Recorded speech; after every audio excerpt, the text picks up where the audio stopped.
So we're talking about Kirk Ferentz and what a unicorn he is. And credit to Iowa in their athletic department.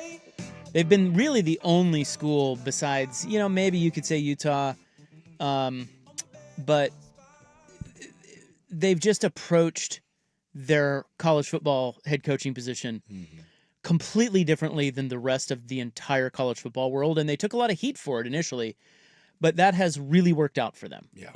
Even though they haven't won a Big Ten title or a championship. They've split 2 Big Ten championships. They've been to some BCS bowls, been to a Rose Bowl. Well, they're relevant every year. And they're relevant. And I think that's what it is they're one of the programs that has decided that reaching for the top, you're probably never going to get there. And by constantly reaching for it, you're going to end up in the basement a lot, as opposed to the steady Eddie.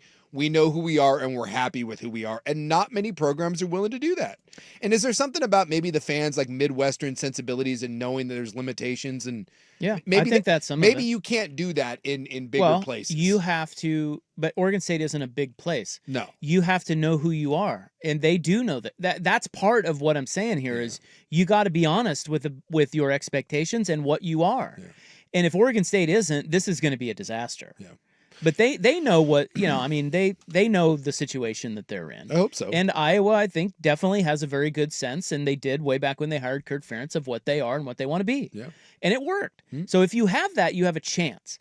So here is the Kirk Ferentz of Oregon State, according to Dave Bartu. Now, you have been touting the young offensive guy, like the guy from Sac State. Yeah, or, you go up. I would love to go find, I just always say, go find someone, the North Texas guy that runs a fun, exciting offense, Nick Rolovich, that'll put asses in seats, that even if you're losing games for a year or two, they're going to be entertaining games. Yeah, and I'm good with that, but I just think the problem there is that the second they have success, they're out. Yeah. But when I say Kirk Ferentz, that doesn't mean you have to have a crappy offense. Yeah. I'm talking about just a Older, stable guy. Approach. Yeah, well, I mean, how old is Kirk Ferentz? Because 70. He's 70. So when they hired him, he was in his 40s, right? He's been there a long time. So he was a young hire at the time. So that's how long he's been around. The guy that Bartu is touting is Paul Chryst. Yeah. And this is from College Football Matrix Analytics. And by the way, if you don't know Paul Chryst, he's used to coach at Oregon State under Mike Riley. He was at Wisconsin. Did a nice job at Wisconsin. He was the head coach at Wisconsin. Yes. And in a very, and he did a good job there, much like Kirk Ferentz is doing at Iowa. But they have unrealistic expectations, and he got fired. Well, it's funny because Wisconsin had been a little bit of this model, like what we had talked about. And, the whole Gary Anderson, like Brett Bielema left, Barry Alvarez kind of stepped in, and there were some people that thought that Wisconsin kind of lost their way after that, and they kind of got too big for their britches, and since then they've kind of cycled through some people. But Paul Chryst took over, and he went 10-3, 11-3, 13-1, 8-5, 10-4, 4-3, 9-4, got off to a 2-3 start, blew him out. That's unbelievable. Yes. That is way better than I even thought. So here's what College Football Matrix Analytics said about Paul Chryst. This is from Dave. Paul Chryst has 11 years of head coaching experience with a coach rating index of 69.8%. That is top 25% in all of FBS since 2010. His closest comp is Steve Sarkisian. He would also be the highest graded coach in the new Pac-12. So what is not to like about Paul Chryst, unless you're like, oh, seen him before, or doesn't blow my hair back, or he's older. I don't even think he's that old. I think he's maybe in his 50s. But I'll look it up. You know what I mean? Like, he's 59. Okay, so he's older than I thought. A little older. But if you have realistic expectations, I don't know why any Oregon State fan would not think Paul Chryst would be a good hire for them. I can't disagree with that. Now, again, I'm of the go young, new identity, young, sexy, but again, when his name got brought up, that is one of those, I don't know why, and this, is there something, why is he not a head coach somewhere? Yeah, that's a good question. That's the thing that I just kind of I kind of scratched my head about, because when his name got brought up, we talked about this. Maybe you were gone. This might have been while you were gone, but his name got brought up, and when you look through the record, there was a little like, man, that's kind of weird. But the fact that he hasn't reemerged, he was like a special assistant with Sark at Texas, and now I don't think he's anywhere. So if you are looking for more stability in a guy that will be there for 7-8 years, because again, going down my road, if successful, he will not be there past 3 or 4 years. I just was hoping for someone that could kind of bring you into the new Pac-12, stabilize your program a little bit, and then maybe leave it in a much better spot.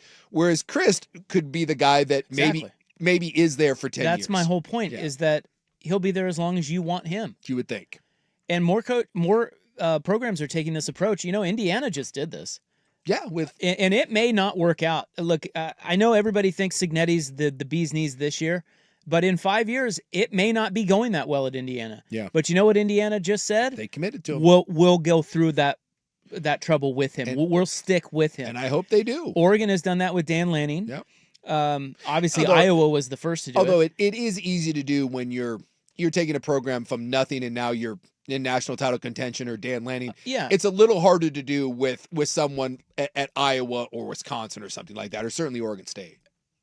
What do you mean it's harder? It takes more of a leap of faith, because when Signetti takes a program that's never won Jack S and in back-to-back years has them in the college football playoff, I think it's a lot easier to take that leap of faith as opposed to someone, let's say Paul Chryst comes in and wins.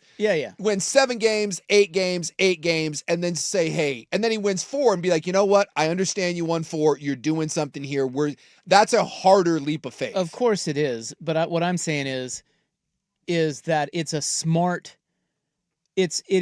for these schools to do that. Like, Indiana is better off taking 3 bad Curt Cignetti years and sticking with him than firing him and trying to find the next Curt Cignetti. Yes.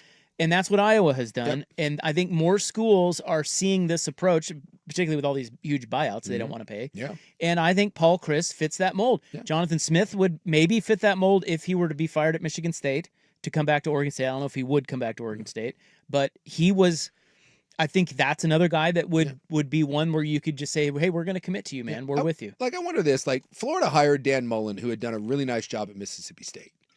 And he gets to Florida, he goes 10-3 and 11-2, goes to 2 New Year's Six bowls, and then goes 8-4 and 5-6, and they blew him out. And since then, like, what have you done? And now you're back in that, who are we going to hire? I wonder if Florida had a little hindsight to look back and be like, maybe you should. And by the way, Dan Mullen's now 6-2 at UNLV. I wonder if he seemed like a good coach when he was there. You wonder if you're just like, dude, that's amazing. Yeah. It's 1 year. It's 1 year. It's 1 year. It's crazy. Yeah. Well, credit to Iowa for doing it the way they've done it, and maybe Oregon State. I don't know. Maybe they'll figure that out, because they can't. You ain't competing with Oregon anymore. You're just not. No. So you're right. Go find the stability. Yeah. I mean, I can see the argument of going to find the stability guy. I totally see where you're going with